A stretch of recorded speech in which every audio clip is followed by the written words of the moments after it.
দেখেন আমি এগুলো হালকা করে আজকে মুরগির মাংস দিয়ে রান্না করব।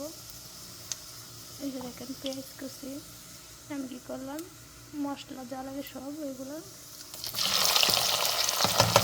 দিয়ে দেবো।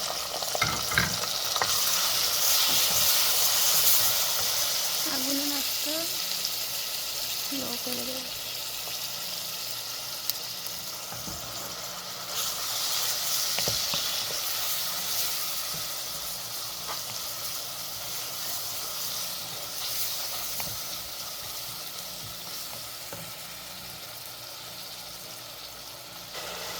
এই যে মশলা কষানো শেষ, এই যে মশলাটা ভেজে নিলাম।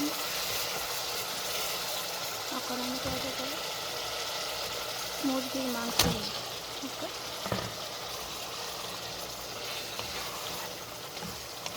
এখানে কোনো গোড়ামরিচ খায় না, সৌদি আরবের সবাই গোড়ামরিচ খায় না, যারা খায় খায়, সবাই গোড়ামরিচ খায় না।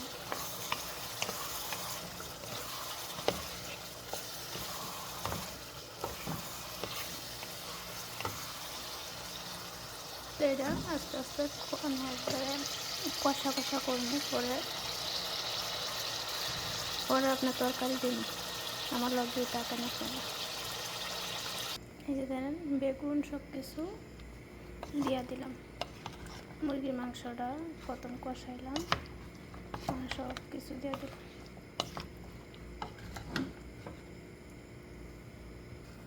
পরিমাণ মতো জল দিয়ে দিলাম, এটা সিদ্ধ হবে। আর এই যে মুরগির মাংসগুলো, এই যে মুরগির মাংসগুলো দিলাম, সিদ্ধ হবে। পরবর্তীতে ভিডিওতে দেখাইতে পারবো এটা কীরকম হয়েছে, আমার সাথেই থাকবেন আপনারা।